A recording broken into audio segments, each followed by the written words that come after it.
서리 씨, so much. 오늘따라 I 더 missed you 예뻐 too. 보이네. 김 부장의 느끼한 목소리가 내 고막을 파고들었다. 나는 억지로 입꼬리를 올려 미소를 지었다. 식탁 밑으로 그의 손이 내 허벅지를 슬쩍 쑤었다. 스쳤다. 나는 흠칫 놀라 몸을 뒤로 뺐지만 그는 그저 술잔을 따르다 실수한 척 어깨를 으쓱할 뿐이었다. 역겨움에 속이 울렁거렸다. 여기는 왜 따라왔을까? 오늘 야근만 하면 이번 달 월급날까지 버틸 수 있는 돈을 겨우 맞출 수 있었는데. 하지만 거절할 수 없었다. 5아이의 분유값과 기저귀값, 그리고 다음 주에 내야 할 월세를 생각하면 나는 이 늙은 너구리 앞에 꼭두각시가 될 수밖에 없었다. 내 머릿속은 온통 계산으로 가득했다. 이 남자의 비위를 맞춰주면 다음 달 월급이 조금 오를까? 어쩌면 보너스를 받을지도 모른다. 그러면 우리 첫째 하늘이에게 그렇게 노래를 부르던 크레파스를, 그리고 막내 노을이에게는 새 운동화를 사줄 수 있을 텐데.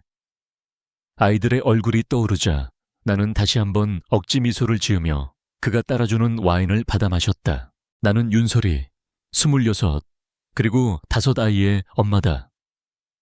내 인생에 여자라는 단어는 사치였다. 나는 그저 엄마일 뿐이었다. 설이 씨, 내가 사는 오피스텔이 이 근처인데 와인 한 잔 더 하고 가지. 식사가 끝나고 그가 차를 우리 집 근처에 어두운 골목에 쓰며 말했다. 올 것이 왔구나. 심장이 차갑게 내려앉았다. 그는 시동을 끄고 내 쪽으로 몸을 돌렸다.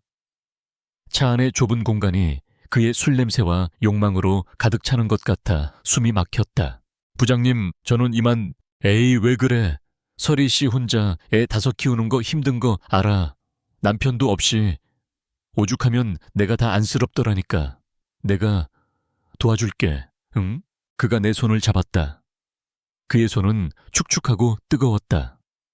그가 천천히 얼굴을 가까이 가져왔다. 나는 눈을 질끈 감았다. 5아이의 얼굴이 눈앞을 스쳐 지나갔다. 하늘이 바다, 구름이 별이, 그리고 노을이. 내 사랑스러운 5개의 우주. 그래, 너희들을 위해서라면. 엄마는 뭐든지 할 수 있어. 이까짓 내가 모든 것을 포기하고 그의 더러운 입맞춤을 받아들이려던 바로 그 순간이었다. 우웅. 가방 안에서 휴대폰이 미친 듯이 울렸다. 김 부장이 짜증스럽게 혀를 찼지만 나는 본능적으로 그의 손을 뿌리치고 휴대폰을 꺼내 들었다. 모르는 번호였다. 불길한 예감이 등골을 훑고 지나갔다. 여보세요? 윤설이 씨 되십니까? 침착하고 공식적인 톤의 목소리. 네, 그런데요. 서울지방경찰청 실존가동수사팀입니다. 너무 놀라지 마시고 들으십시오. 아드님 윤한을 군 보호하고 있습니다. 네하, 하늘이가요. 우리 하늘이가 왜요? 심장이 쿵하고 바닥으로 떨어지는 것 같았다. 아이들을 맡겨놓은 이웃집 할머니에게 무슨 일이 생긴 걸까? 어머님 진정하십시오. 아이는 무사합니다. 길을 잃고 울고 있는 것을 저희가 발견해서 현재는 아이가 처음 발견된 장소인 JK그룹 본사 건물 로비에서 임시로 보호하고 있습니다. 주소 보내드릴 테니 바로 와주실 수 있겠습니까? JK그룹. 그 이름을 듣는 순간 나는 숨을 멈췄다. 잊으려야 잊을 수 없는 이름. 지난 6년간 악몽처럼 나를 따라다녔던 이름. 하지만 생각할 겨를이 없었다. 내 아이가, 내 첫째 아들이 나를 기다리고 있었다. 나를 짓누르던 체념과 자기 혐오는 순식간에 사라졌다. 그 자리에는 오직 내 아이를 향한 원초적인 공포와 모성애만이 남았다. 김 부장의 존재 따위는 안중에도 없었다. 비켜요. 나는 그를 거칠게 밀치고 차 문을 열었다. 설이 씨 어디가? 그가 당황해서 소리쳤지만 나는 뒤도 돌아보지 않고 뛰기 시작했다. 비가 내리기 시작했다. 차가운 빗물이 내 얼굴 위로 쏟아져 내리는지 눈물이 흐르는지 분간할 수 없었다. 머릿속은 온통 하얘졌다. 하늘아, 제발 무사해야 해. 엄마가 갈게. 지금 갈게. 나는 비에 젖은 어두운 밤거리를 미친 듯이 달렸다. 나의 절망적인 현재가 내가 필사적으로 도망쳐왔던 과거의 망령과 정면으로 충돌하기 위해 달려가고 있다는 사실을 그때에 나는 알지 못했다. 택시 창밖으로 도시의 불빛이 비에 번져 흘러내렸다. 내 심장은 갈비뼈를 부술듯이 뛰고 있었다. 제발 제발 아무 일도 없어야 해. 나는 내 무능함을 저주했다. 그깟 돈 때문에 아이들을 이웃집에 맡기고 그 역겨운 남자와 함께 있었던 나 자신을 증오했다. 만약 하늘이에게 무슨 일이라도 생긴다면 나는 평생 나를 용서할 수 없을 것이다. 택시는 구름을 뚫을 듯이 솟아있는 거대한 빌딩 앞에 멈춰섰다. JK그룹. 지난 6년간 애써 외면하고 잊으려 발버둥 쳤던 이름. 심장이 철렁 내려앉았지만 망설일 시간이 없었다. 나는 비에 젖은 생쥐꼴로 나와는 어울리지 않는 화려한 대리석 로비 안으로 뛰어 들어갔다. 로비는 거대하고 차가웠으며 비현실적으로 고요했다. 그 한가운데에 경찰관 2명과 정장을 입은 여자, 그리고 내 전부인 작은 아이가 보였다. 하늘아, 나는 목이 메어 소리쳤다. 내 목소리에 아이가 고개를 돌렸다. 그리고는 울음을 터뜨리며 내게 달려왔다. 아이 엄마. 나는 달려가 아이를 끌어안았다. 아이의 작은 몸이 가늘게 떨리고 있었다. 나는 아이의 얼굴과 팔다리를 미친 듯이 확인했다. 다친 곳은 없는지, 어디 아픈 곳은 없는지. 괜찮아. 어디 다친 데 없어. 왜 혼자 나왔어, 응? 엄마 보고 싶어서. 엄마가 안 와서. 아이의 울음 섞인 대답에 가슴이 미어졌다. 내가 아이를 꽉 끌어안고 있을 때 내 등 뒤에서 인기척이 느껴졌다. 아이 옆에 함께 쭈그리고 앉아있던 남자가 천천히 일어서는 소리였다. 경찰에게 감사 인사를 하기 위해 나는 아이를 품에 안은 채 천천히 고개를 들었다. 그리고 그 남자와 눈이 마주쳤다. 순간 세상의 모든 소리가 멎었다. 시간이 멈췄다. 6년이라는 세월이 그의 얼굴에 더 깊은 남성미와 냉철한 권위를 새겨놓았지만 나는 그를 알아볼 수 있었다. 절대로 잊을 수 없었다. 나를 꿰뚫어 보는 듯한 그 깊은 눈동자.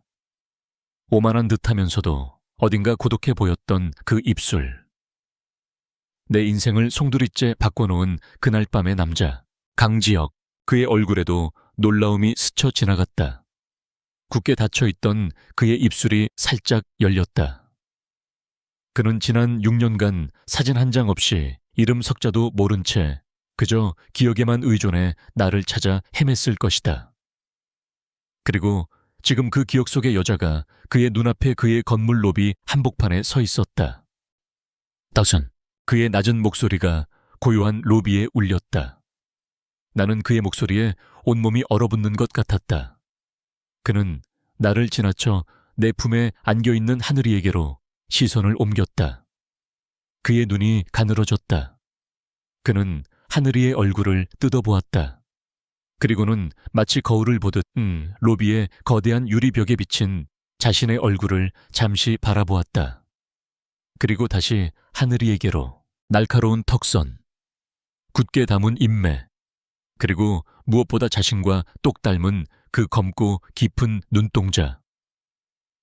그의 얼굴에 떠오른 감정은 단순한 놀라움이 아니었다. 그것은 자신의 상식을 전 세계를 뒤흔드는 거대한 충격이었다. 이 아이. 그가 떨리는 목소리로 물었다. 몇 살이지? 그의 질문은 단순한 호기심이 아니었다. 그것은 진실을 요구하는 거역할 수 없는 신문이었다. 나는 본능적으로 하늘이를 내 등 뒤로 숨겼다. 내 안의 모든 세포가 위험 신호를 보내고 있었다. 도망쳐. 이 남자에게서, 이 장소에서. 당신이 알 거 없잖아요. 나는 날카롭게 대답했다. 하지만 내 목소리는 공포로 떨리고 있었다. 그가 내게로 한 걸음 다가왔다. 그의 거대한 그림자가 나와 하늘이를 완전히 집어삼켰다. 그가 무언가 더 말하려던 순간이었다.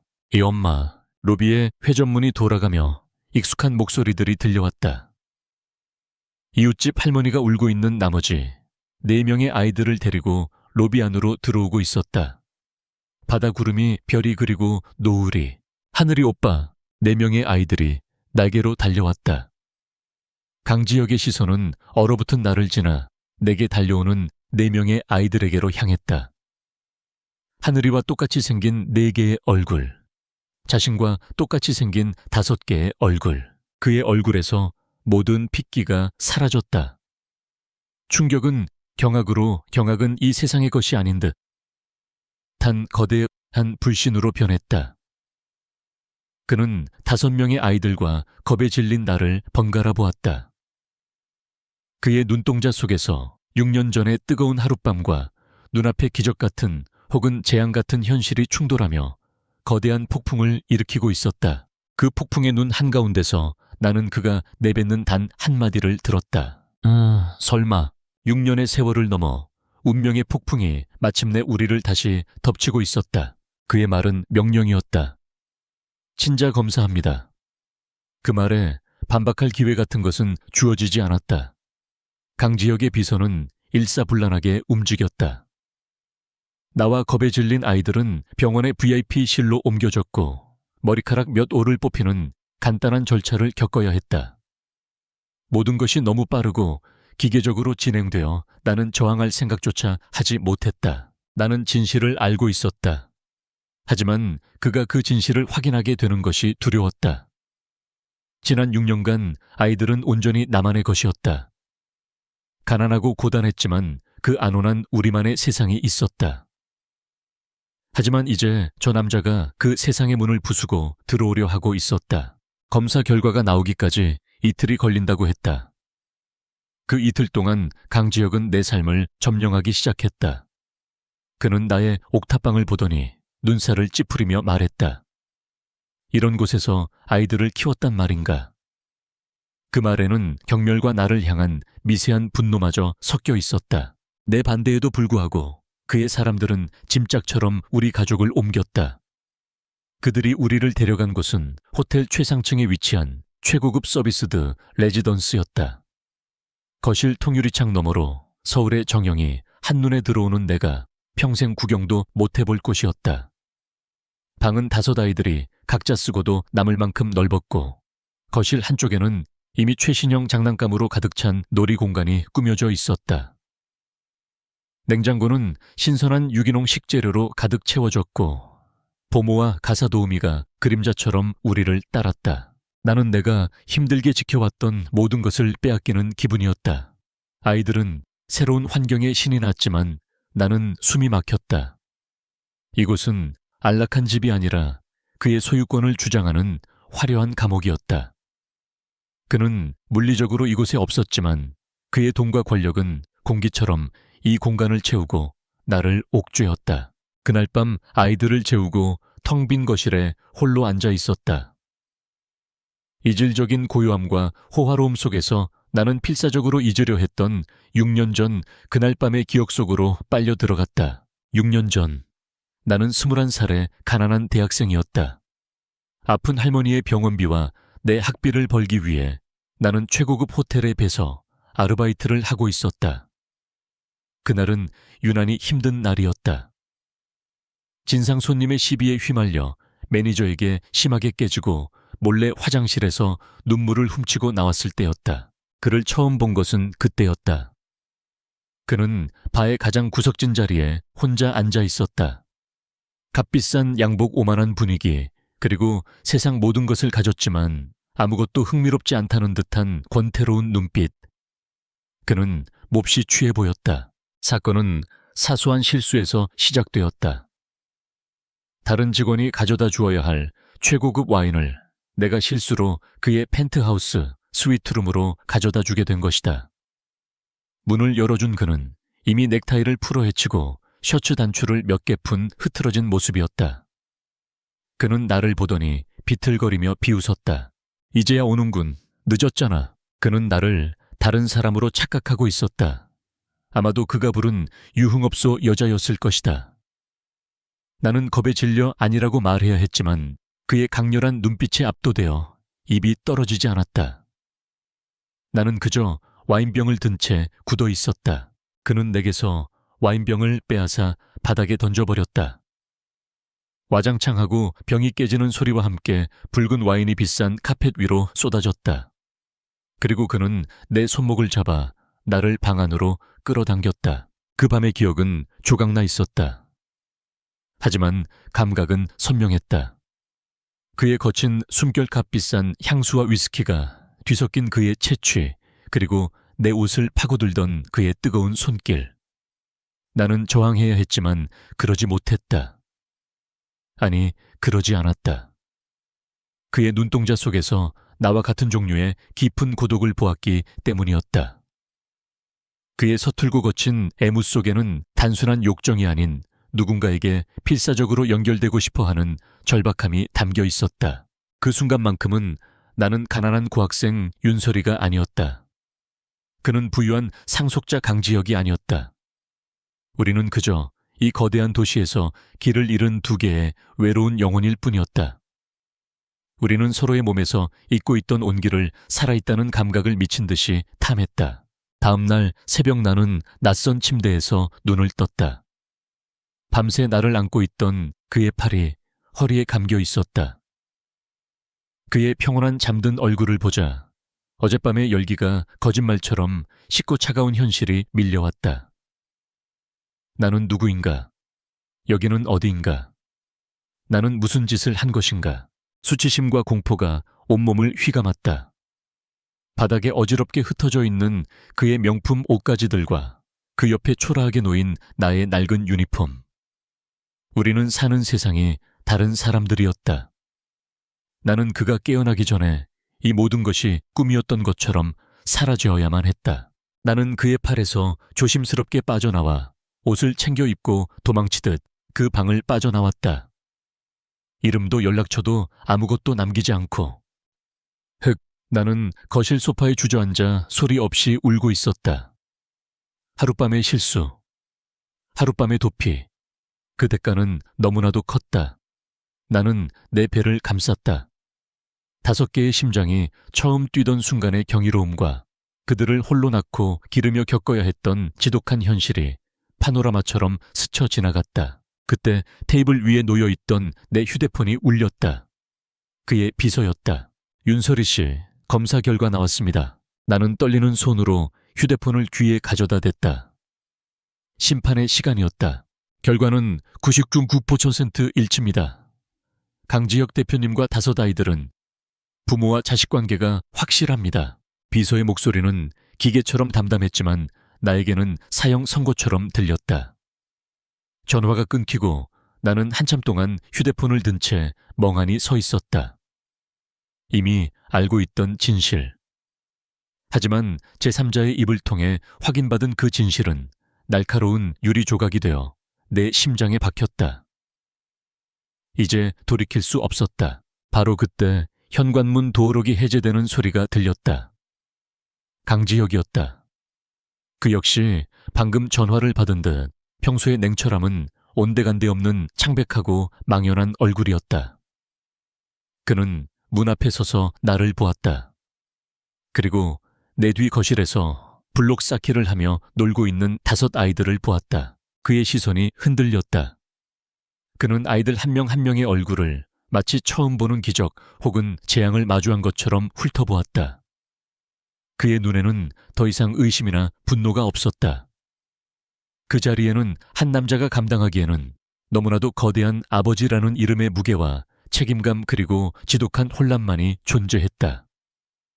나는 처음으로 저 완벽해 보이는 남자의 갑옷에 생긴 균열을 보았다. 이틀 후 예상했던 폭풍이 찾아왔다. 화려하지만 냉기가 흐르는 고급 세단 한 대가 레지던스 앞에 멈춰 섰다. 차에서 내린 것은 우아한 기품과 얼음 같은 위압감을 동시에 풍기는 중년의 여인이었다. JK그룹의 안주인이자 강지혁의 어머니인 한 여사였다. 그녀는 집에 들어서자마자 나를 투명 인간 취급했다. 그녀의 모든 신경은 오직 5 아이들에게만 쏠려 있었다. 그녀는 마치 명품 경매에 나온 도자기를 감정하듯 아이들의 얼굴과 체격을 꼼꼼히 뜯어보았다. 그녀의 눈빛에서는 아이들을 향한 애정이 아닌 JK그룹의 핏줄을 확인하는 날카로운 감별사의 시선만이 느껴졌다. 잠깐 저와 얘기 좀 하시죠. 아이들을 한참 뜯어보던 그녀가 마침내 내게 말했다. 그녀는 나를 레지던스 근처의 호텔 스위트룸으로 불렀다. 강지혁은 없었다. 나를 철저히 고립시키려는 의도가 분명했다. 넓고 차가운 스위트룸에서 그녀는 본론부터 꺼냈다. 그녀의 목소리는 부드러웠지만 그 안의 모든 단어는 얼음 조각처럼 날카로웠다. 아이들이 지혁이 아이라는 건 이제 확실하군요. JK그룹의 핏줄이야. 그녀는 잠시 말을 끊고 나를 위아래로 훑어보았다. 그 시선에는 노골적인 경멸이 담겨 있었다. 하지만 그 아이들의 어미가 당신이라는 건 우리 가문의 수치입니다. 당신의 천안 출신, 부족한 학벌, 그리고 미혼모라는 꼬리표까지. 그 모든 것이 앞으로 우리 아이들의 발목을 잡게 될 겁니다. 그녀는 마치 아이들을 위한 선심이라도 쓰는 것처럼 말했다. 그래서 제안을 하나 하죠. 아이들의 미래를 위해서입니다. 그녀는 테이블 위로 수표 한 장을 밀었다. 백지 수표였다. 내가 평생 벌어도 만져볼 수 없는 돈을 원하는 만큼 적을 수 있는 악마의 유혹이었다. 이걸 받고 아이들을 두고 떠나세요. 원하는 만큼의 돈을 주겠습니다. 원한다면 해외에 당신이 새 삶을 살 수 있는 기반도 마련해주죠. 조용히 사라져만 준다면. 숨이 막혔다. 세상이 빙글빙글 도는 것 같았다. 나는 테이블 위에 백지 수표를 내려다보았다. 저 종이 한 장이면 이 지긋지긋한 가난에서 벗어날 수 있었다. 더 이상 월세 걱정, 분유값 걱정을 하지 않아도 되었다. 하지만 아이들이 없는데 그 돈이 다 무슨 소용이란 말인가. 내 아이들의 얼굴이 스쳐 지나갔다. 엄마를 부르며 웃던 얼굴, 울던 얼굴, 잠든 얼굴. 그 작은 천사들이 없는 내 삶은 상상조차 할 수 없었다. 지난 6년간 나를 살게 한 유일한 이유였다. 내 안에서 무언가 뜨거운 것이 솟구쳐 올랐다. 지난 6년간 억눌려왔던 나조차도 몰랐던 내 안의 모성애라는 이름의 분노였다. 나는 떨리는 손으로 수표를 집어들었다. 그리고 한 여사의 눈을 똑바로 쳐다보며 그 수표를 반으로 찢어버렸다.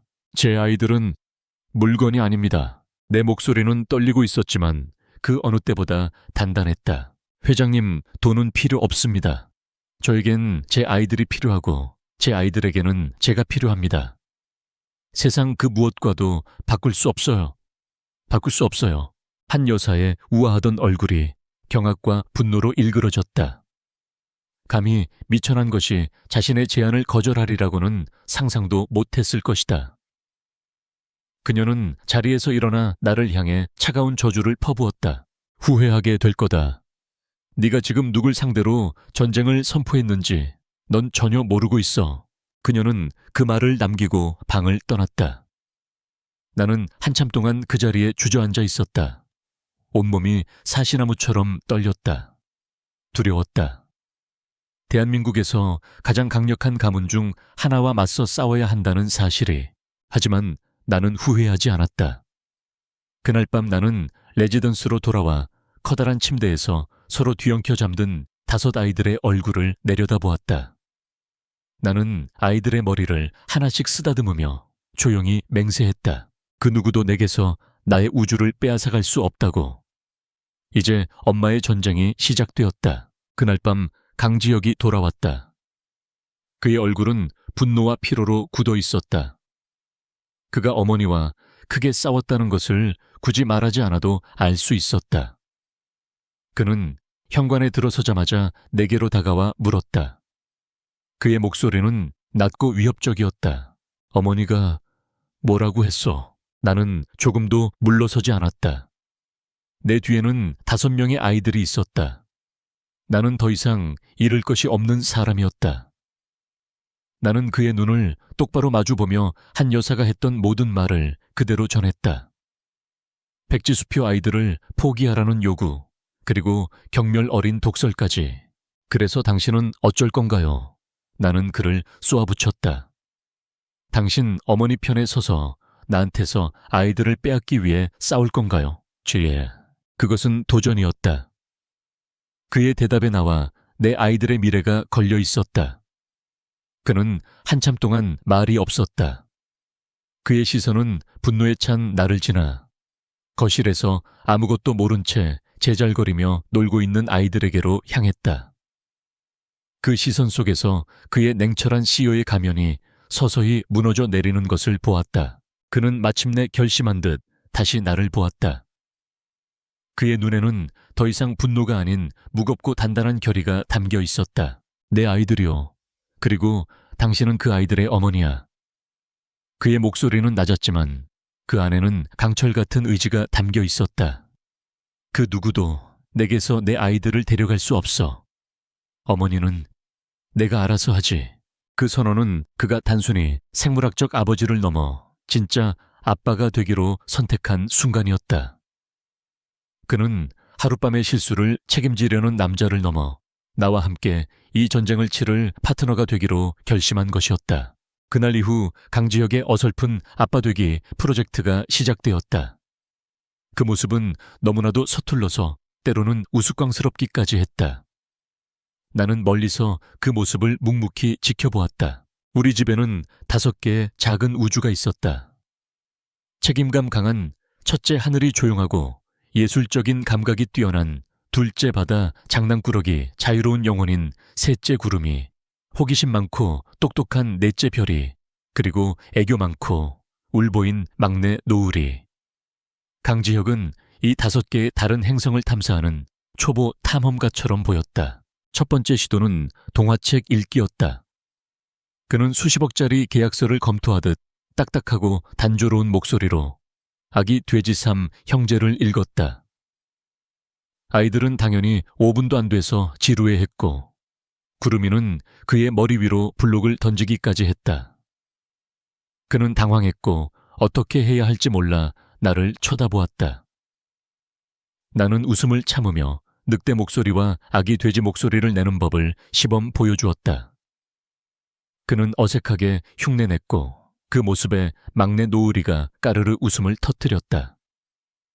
그것은 그의 첫 번째 작은 성공이었다. 두 번째 시도는 놀아주기였다.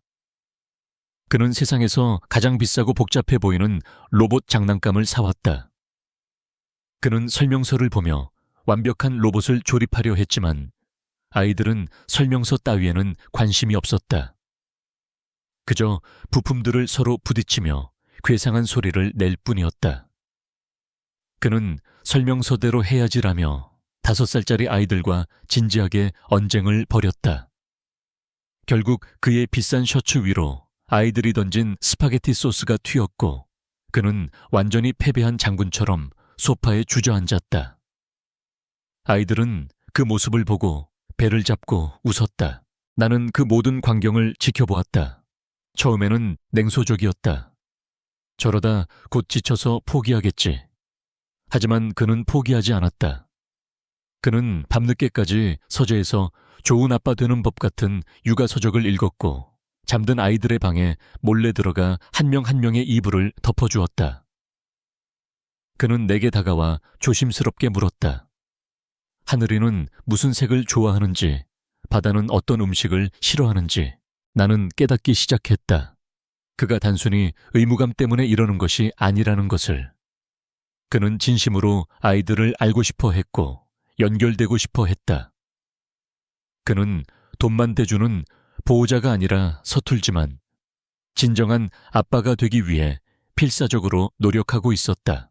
내 마음을 둘러싸고 있던 단단한 원망의 벽이 그의 그런 모습에 조금씩 녹아내리고 있었다. 나는 CEO 강지혁이 아닌 초보 아빠 강지혁이라는 한 남자를 보고 있었다. 어느 날 밤이었다. 나는 잠에서 깨어 물을 마시러 거실로 나갔다가 놀라운 광경을 목격했다. 강지혁이 아이들의 놀이방 바닥에서 잠들어 있었다. 그의 주변에는 장난감들이 어지럽게 널려 있었고 그의 커다란 몸 위에는 막내 노을이가 이불처럼 달라붙어 새근새근 잠들어 있었다. 늘 날카롭고 엄격하던 그의 얼굴이 잠든 동안에는 더없이 평화로워 보였다. 나는 조용히 다가가 그들의 몸 위로 담요를 덮어주었다. 그리고 그 불가능해 보였던 가족의 풍경을 가만히 내려다보았다. 지난 6년간 단 한 번도 나 자신에게 허락하지 않았던 감정. 아주 작고 연약한 희망의 빛이 내 심장에서 조심스럽게 피어오르고 있었다. 우리의 어설픈 가족놀이는 위태로운 균형을 유지하며 며칠간 이어졌다. 강지혁은 서툴렀지만 진심으로 아빠가 되려 노력했다. 나는 그런 그를 보며 지난 6년간 내 안에 쌓여있던 원망의 얼음벽이 아주 조금씩 녹아내리는 것을 느꼈다. 어쩌면 우리에게도 희망이 있을지 모른다는 위험한 생각마저 들었다. 하지만 운명은 우리가 평화에 익숙해지는 것을 허락하지 않았다. 그날 저녁도 여느 때처럼 혼돈의 시간이었다. 구름이는 거실을 뛰어다니다 화병을 깰 뻔했고 하늘이는 동생을 말리느라 진땀을 뺐다. 강지혁은 막내 노을이의 기저귀를 갈다가 그의 수백만 원짜리 정장에 소변 테러를 당하고 망연자실한 표정을 짓고 있었다. 나는 그 모습을 보며 웃음을 터뜨렸다. 평범한 가족의 저녁 풍경. 내가 꿈에서나 그리던 모습이었다. 바로 그때였다. 거실 구석에서 조용히 그림을 그리고 있던 둘째 바다가 붓을 떨어뜨리며 옆으로 쓰러졌다. 바다야. 나는 비명을 지르며 달려갔다. 아이의 몸이 불덩이처럼 뜨거웠다. 아이는 눈을 하얗게 뒤집은 채 온몸을 뻣뻣하게 굳히며 가늘게 떨고 있었다. 열성 경련이었다. 내 머릿속이 하얗게 비었다. 공포가 심장을 얼어붙게 만들었다. 112민구. 옐괴 주인구에 전화해야 해. 내가 공황 상태에 빠져 허둥대고 있을 때 강지혁이 움직였다. 그는 소변으로 얼룩진 재킷을 벗어던지며 내 어깨를 붙잡았다. 윤설이 정신 차려. 매일 일시후보다 빠른 방법이 있어. 그의 목소리는 다급했지만 놀랍도록 침착했다. 그는 한 손으로는 어디론가 전화를 걸어 지시를 내렸고 다른 한 손으로는 기절한 바다를 조심스럽게 안아들었다. 그의 CEO로서의 위기대처 능력이 지금 이 순간만큼은 너무나도 든든하게 느껴졌다. 그가 소유한 병원의 VIP 응급실은 우리를 위해 완벽하게 준비되어 있었다. 최고의 의료진이 바다를 둘러쌌고 아이는 곧장 정밀 검사를 위해 옮겨졌다. 나와 강지혁은 차갑고 하얀 병원 복도의 대기 의자에 나란히 남겨졌다. 시간이 멈춘 것 같았다. 째깍거리는 벽시계 소리가 내 심장을 옥죄는 소리처럼 들렸다. 아이가 잘못되면 어떡하지? 내가 조금만 더 일찍 알아차렸더라면. 내가 부족한 엄마라서. 온갖 자책과 공포가 나를 집어삼켰다. 눈물이 쉴 새 없이 흘러내렸다. 그때 내 어깨 위로 따뜻하고 단단한 무언가가 감싸졌다. 강지혁의 팔이었다. 그는 아무 말 없이 그저 떨고 있는 나를 자신의 쪽으로 끌어당겼다. 나는 그의 어깨에 기댄 채 어린아이처럼 소리내어 울었다. 내 잘못이야. 내가 나쁜 엄마라서. 아니, 그가 낮고 단호한 목소리로 말했다. 당신 잘못이 아니야. 당신은 훌륭한 엄마야. 내가 본 중 최고로. 그의 서툰 위로에 나는 더 큰 울음을 터뜨렸다. 그는 나를 더 꽉 안아주었다.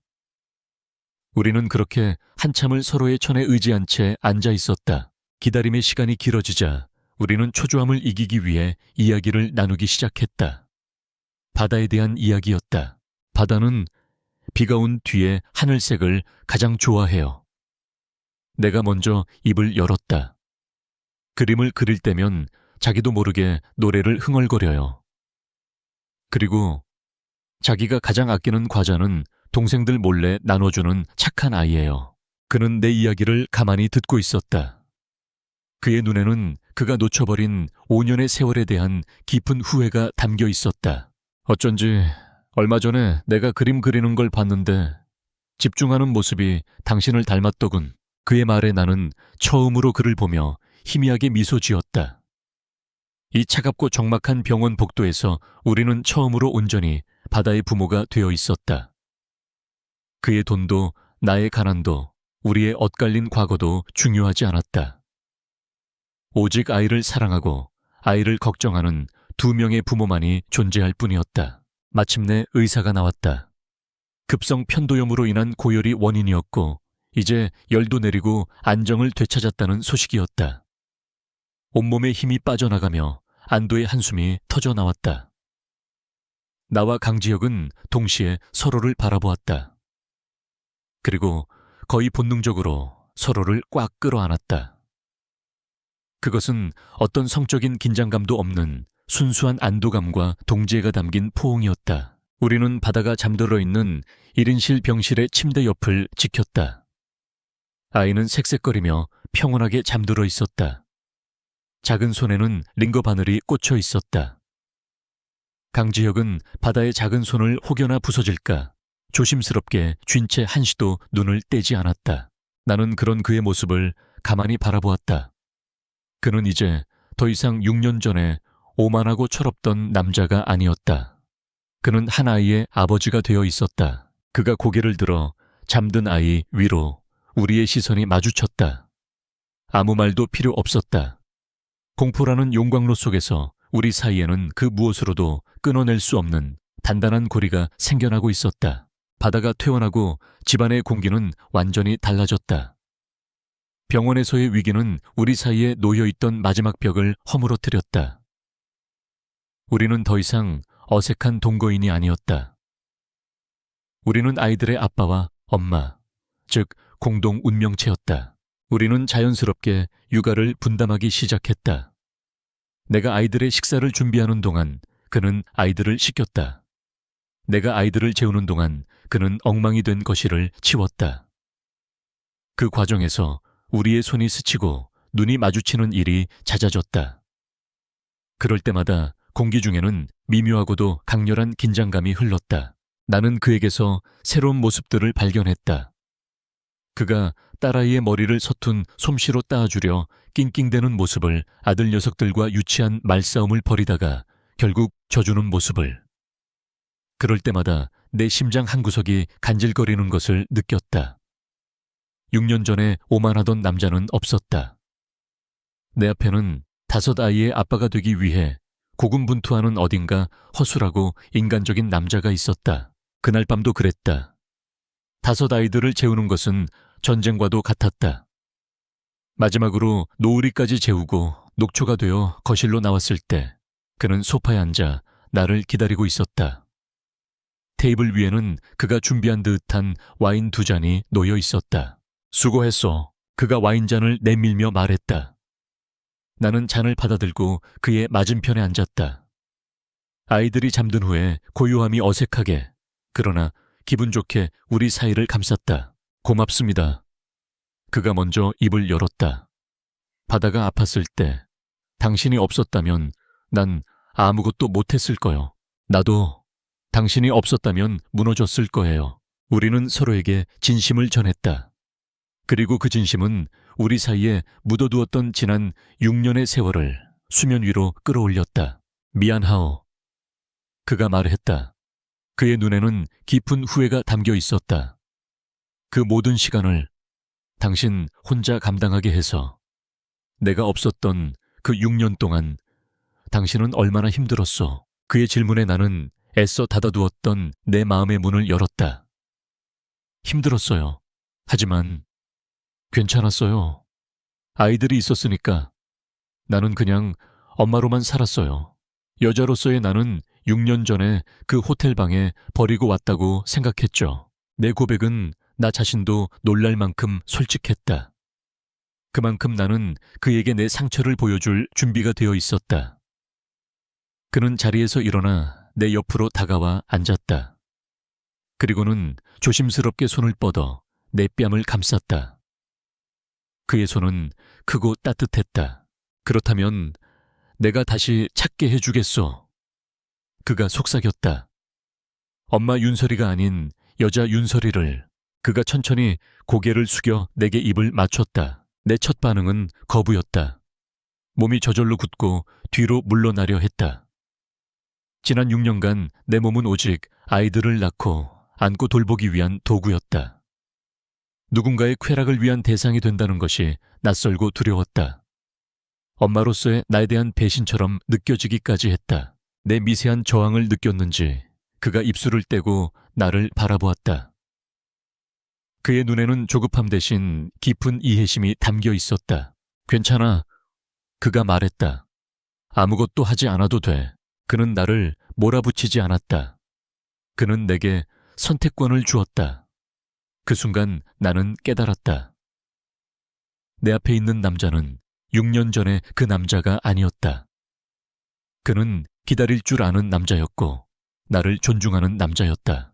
나는 아주 작게 고개를 끄덕였다. 나의 허락에 그는 다시 한번 부드럽게 입을 맞췄다. 6년 전의 키스가 서로의 외로움을 부딪히는 불꽃 같은 것이었다면 지금의 키스는 서로의 상처를 보듬는 강물 같은 것이었다.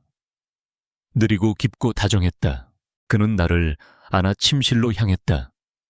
그의 모든 손길은 조심스러웠고 경건하기까지 했다. 그는 마치 소중한 보물을 다루듯 나의 옷을 벗기고 나의 몸을 어루만졌다. 아이들을 낳고 기르느라 망가졌다고 생각했던 내 몸의 모든 곳에 그는 입 맞추며 속삭였다. 아름답다고 나는 그의 품에 안겨 눈물을 흘렸다. 수치심이나 고통의 눈물이 아니었다. 잊고 있던 나 자신을 되찾는 해방의 눈물이었다. 그는 내 안에 상처 입은 여자를 그의 다정함으로 치유하고 있었다. 나는 더 이상 엄마라는 갑옷 뒤에 숨을 필요가 없었다. 나는 그의 앞에서 온전한 한 명의 여자 윤설이가 될 수 있었다. 그의 몸이 내게 들어왔을 때 나는 6년 만에 처음으로 쾌감을 느꼈다.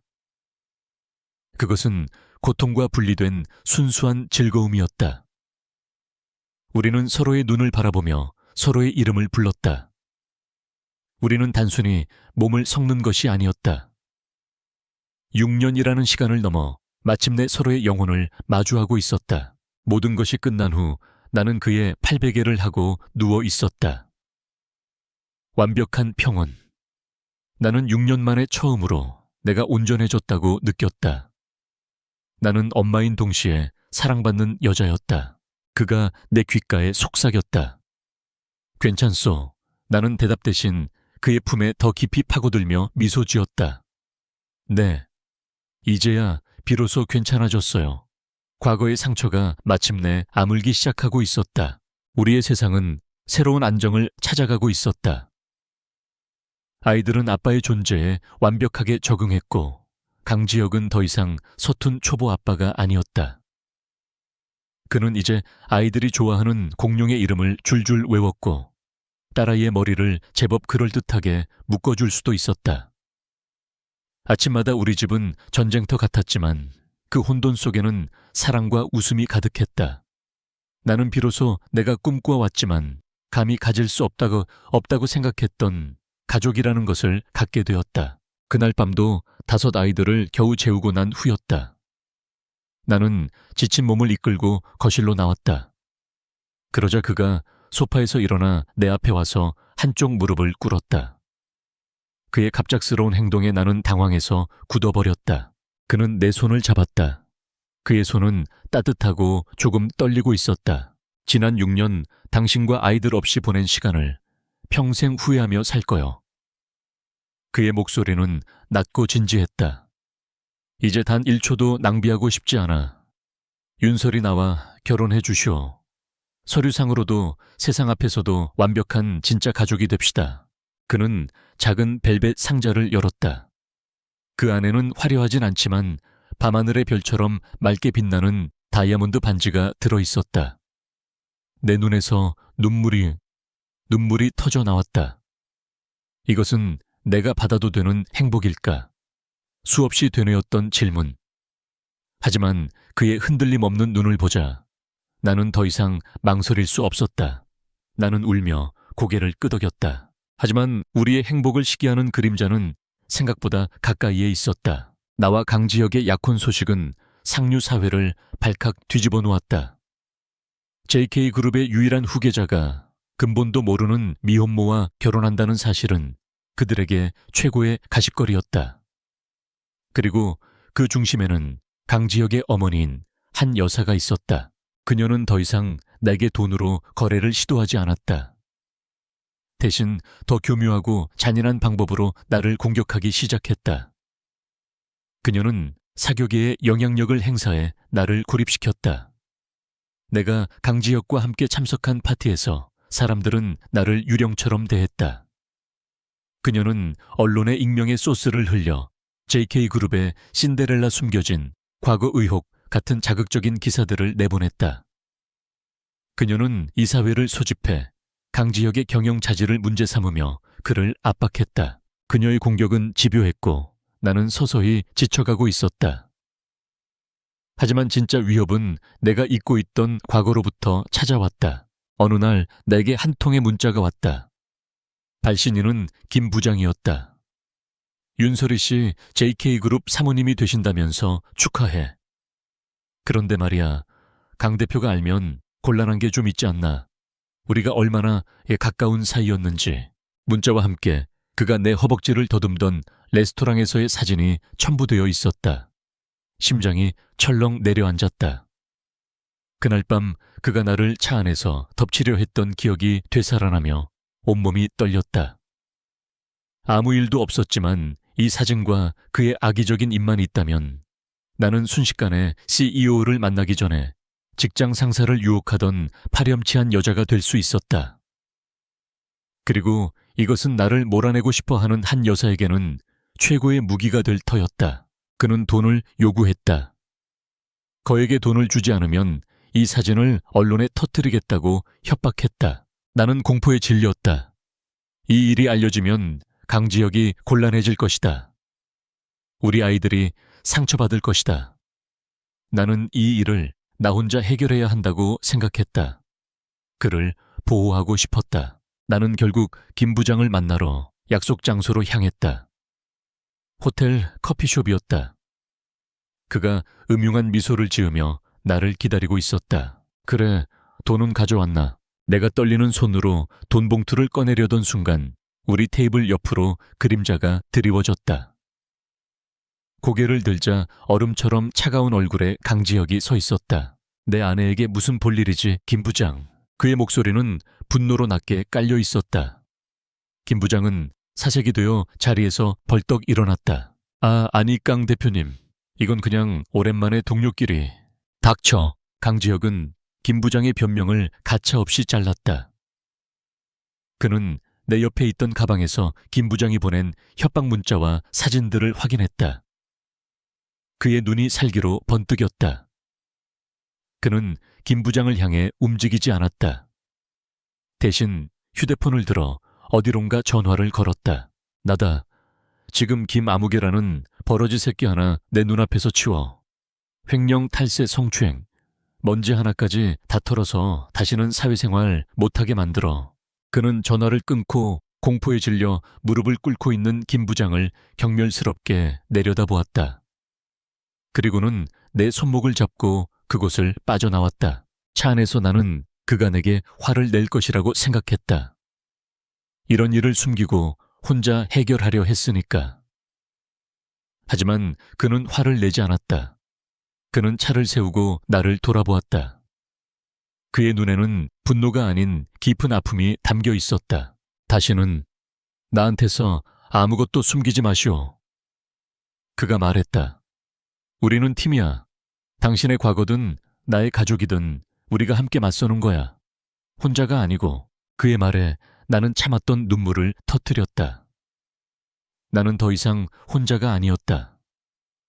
나는 내 옆에서 나를 위해 함께 싸워줄 사람을 얻었다. 나는 그의 손을 마주 잡았다. 우리 앞에는 여전히 거대한 장벽이 놓여 있었지만 이제 우리는 함께였다. 어떤 폭풍이 몰아쳐도 우리는 함께 맞설 것이다. 김 부장 사건은 강지혁의 힘으로 하룻밤 사이에 조용히 처리되었다. 하지만 한번 피어오른 연기는 쉽게 사라지지 않았다. 김 부장이 완전히 사라지기 전 그가 앙심을 품고 한 타블로이드 신문사에 제보를 한 것이었다. JK그룹의 신데렐라 과거 직장 상사와 부적절한 관계 의혹. 기사는 교묘하게 사실과 거짓을 섞어 내가 강지혁을 만나기 전부터 돈 많은 남자들을 유혹해왔다는 뉘앙스를 풍기고 있었다. 한 여사는 이 기회를 놓치지 않았다.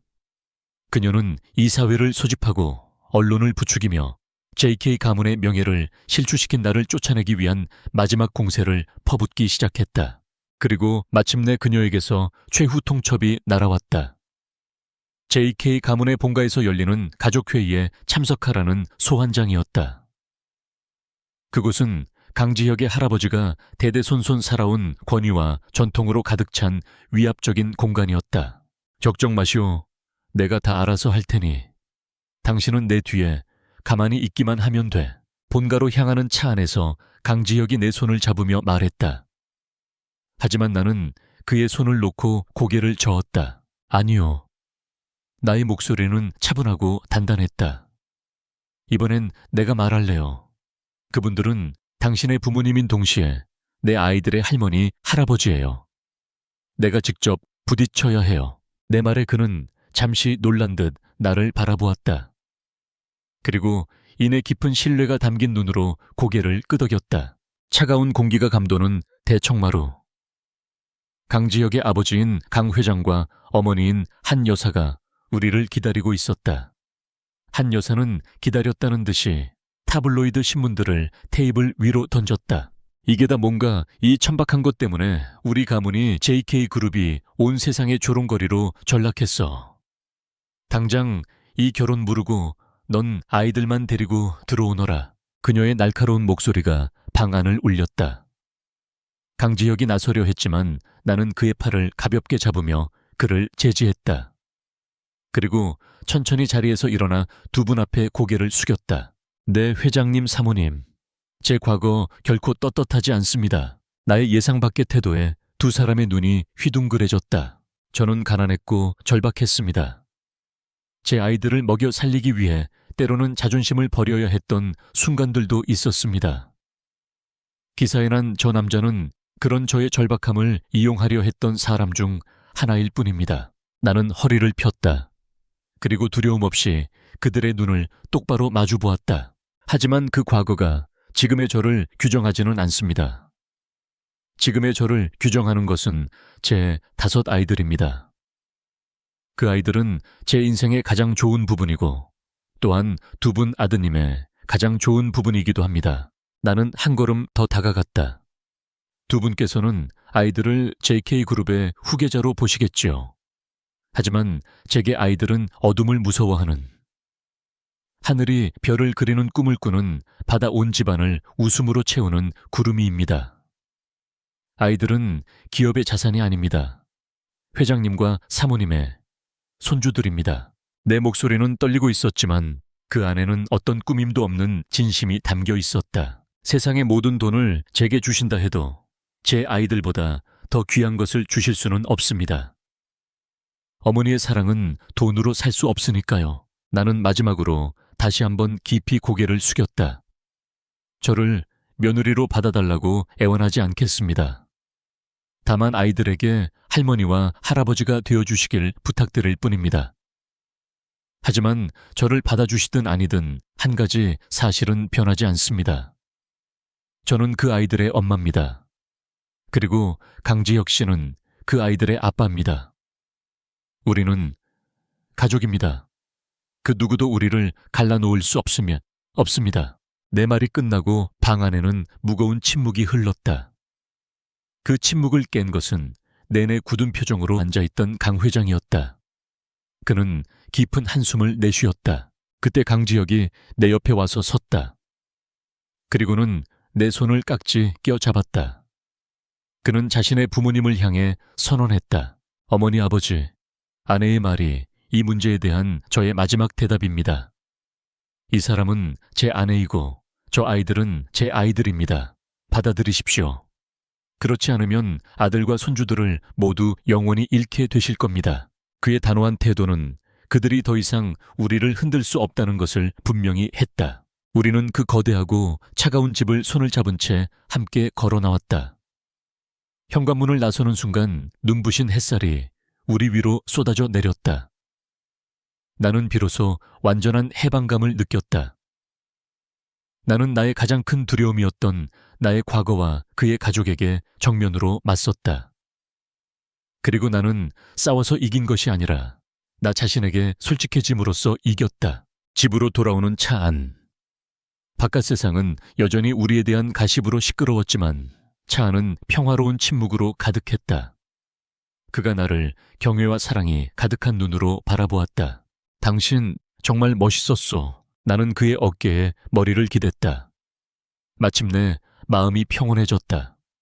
우리는 함께 폭풍우를 견뎌냈고 이제 마침내 비 온 뒤에 맑은 햇살을 마주하고 있었다. 그리고 1년 후 아이들의 6번째 생일날 아침이었다.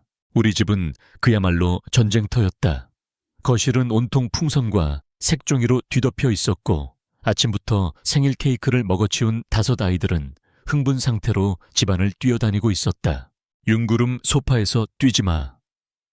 윤노을 얼굴에 묻은 크림 이리 와서 닦아. 나는 목이 쉬어라 소리쳤지만 아이들에게는 들리지 않는 모양이었다. 그때 익숙한 손길이 내 허리를 감싸 안았다. 강지혁이었다. 그는 내 이마에 가볍게 입을 맞추고는 능숙하게 구름 위를 번쩍 들어 올려 목마를 태웠다. 아빠 대어 높이. 아이의 웃음소리가 거실을 가득 채웠다. 나는 그 모습을 보며 미소 지었다. 우리는 이제 제법 합이 잘 맞는 부부이자 육아 동지가 되어 있었다. 딩동. 초인종이 울렸다. 아이들이 경쟁하듯 현관으로 달려갔다. 문 밖에는 조금은 어색한 표정의 시아버지와 여전히 굳은 표정이었지만 양손 가득 큼지막한 선물. 꾸러미를 든 시어머니가 서 있었다. 할머니, 할아버지. 아이들이 와락 달려가 2분의 다리에 매달렸다. 딱딱하던 시어머니 한 여사의 얼굴의 순간 당혹감이 스치더니 이내 막내 노을이가 덥석 안기자 얼음장 같던 표정이 아주 미세하게 누그러졌다. 우리의 위태롭던 관계는 5명의 사랑스러운 아이들 덕분에 아주 느리게 그러나 분명히 회복되고 있었다. 그날 오후 우리 집에서는 시끌벅적한 생일 파티가 열렸다. 상류층의 사교 파티가 아닌 아이들의 친구들과 케이크, 그리고 시끄러운 웃음소리로 가득 찬 진짜 생일 파티였다. JK그룹의 냉철한 CEO 강지혁은 아이들에게 등을 내어주며 땀을 뻘뻘 흘리는 말이 되어 있었다. 나는 그 모습을 보며 아주 오랫동안 잊고 지냈던 진심에서 우러나오는 웃음을 터뜨렸다. 파티가 한창일 때 나는 잠시 바람을 쐬러 발코니로 나왔다. 시원한 공기가 뺨에 와닿았다. 강지혁이 조용히 내 뒤를 따라왔다. 우리는 아무 말 없이 거실에서 들려오는 아이들의 행복한 웃음소리를 들었다. 나는 문득 지난 7년의 세월을 돌아보았다. 아이들을 임신했다는 것을 알았을 때의 절망감, 홀로 5 아이를 낳고 기르며 버텨냈던 지독한 시간들, 그리고 그와의 재회 수많은 폭풍우들. 나는 예전에 행복이란 조용하고 평화로운 것이라고 생각했다. 잔잔한 호수 같은 삶. 하지만 지금 나의 행복은 전혀 조용하지 않았다. 나의 행복은 5 아이가 동시에 엄마를 부르며 소리치는 소리였고 장난감이 부서지는 소리였으며 끝없이 이어지는 떼쓰는 소리였다. 그것은 세상에서 가장 혼란스럽고 고단하며 동시에 가장 아름다운 교향곡이었다. 나는 내 옆에 남자를 바라보았다. 나는 내 과거에 결과물이었던 아이들을 온 마음으로 껴안음으로써 비로소 사랑을 찾았다. 내 아이들은 부끄러운 실수가 아니었다. 그 아이들은 내가 존재조차 몰랐던 5개의 사랑의 기회였다. 그리고 나는 나의 과거와 나의 아이들을 지우려 하지 않는 남자를 만났다. 그는 기꺼이 나의 폭풍 속으로 걸어 들어와 나와 함께 비를 맞으며 춤추는 법을 배워주었다. 그는 내게 새로운 삶을 준 것이 아니었다. 그는 내가 이미 갖고 있던 이 엉망진창이고 불완전한 삶을 사랑할 수 있도록 도와주었다. 무서운 생각하시오. 그가 내 어깨를 감싸 안으며 물었다. 나는 그의 가슴에 편안하게 기댔다. 그리고 미소 지었다. 그냥 모든 거요. 우리는 입을 맞췄다. 지독한 불길을 함께 건너고 더 단단해진 부부의 느리고 깊은 키스. 우리는 마침내 우리의 집에 도착해 있었다.